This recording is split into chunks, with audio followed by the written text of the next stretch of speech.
Mũiyũro ũrĩa wonekete gũkũ bũrũri-inĩ wonekire mwaka wa 1997 na 1998 kũrĩa makumi ma andũ makuire, mĩciĩ ĩgĩthũkangio nĩ maĩ na mĩmera ĩrĩa yarĩ mĩgũnda-inĩ ĩkĩhatwo nĩ maĩ. Mũtino wa mũiyũro ũrĩa ũcũngĩrĩirie bũrũri kũmbwo nĩ kĩeha na maithori nĩ ikuũ cia andũ matanyihĩire 60 arĩa marakuire kũrũmĩrĩra mũtino wa ndemu ya kwĩyũmba irĩma-inĩ kuna mwena wa maĩ mahiũ kaunti-inĩ ya Naikuru. Thirikari ya kaunti ya Kiambu nĩ nyitanĩire na thirikari ya kaunti ya Naikuru harĩ gũtambũrũkia guoko kũrĩ andũ arĩa marahutirio mũtino-inĩ ũyũ. Gavana wa Kiambu Kimani Wamatangi augĩte maheanĩte irio na indo ingĩ cia kĩmũthingi ta mĩrĩngĩti na godoro kũrĩ arĩa marahutirio mũtino-inĩ ũyũ.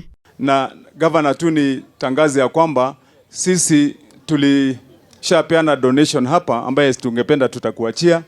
Tuko na roli 3 hapo, tumeweka mattress, tumeweka mablanketi, tumepeana gari moja ya chakula iko tayari, iko hapo nyuma kama wana Kiambu na kama majirani, na tumelete madaktari wako hapa, na tumepeana ambulance 4 tayari ziko hapa kuweza kusaidia madaktari wetu, na nurses 30 wako hapa on ground ndio tuweze kusaidiana na hii mambo tusuluhishe. Gavana wa kaunti ya Naikuru Susan Kihika nĩ acokeirie mũrunawe wa Kiambu ngatho nĩ ũndũ wa ũteithio ũcio kuona ka mũingĩ koyaga ndĩrĩ.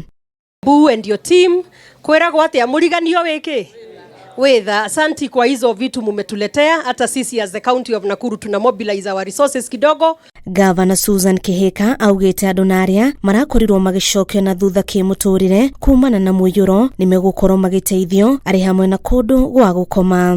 Ndio maana nawaambia wote wenye ni affected waende pale Gea Secondary School, Gea Girls Secondary School, so that tuweze kuwasort hata kwenye mtalala na venye tutakaa sawa sawa. Maya magithiaga na mbere, thirikari nĩ ĩranĩire gũtangĩkĩra arĩa othe marahonokire mũtino-inĩ ũyũ na oho gwethana na arĩa marahonokire mũtino-inĩ ũyũ na oho kũgacĩrithia mĩhang'o ya gwethana na arĩa mangĩkorwo mathikĩtwo ndoro-inĩ kana gũthererio nĩ maĩ macio. Handũ-inĩ ha KO TV, njĩtagwo Irimũ wa Wanjirũ.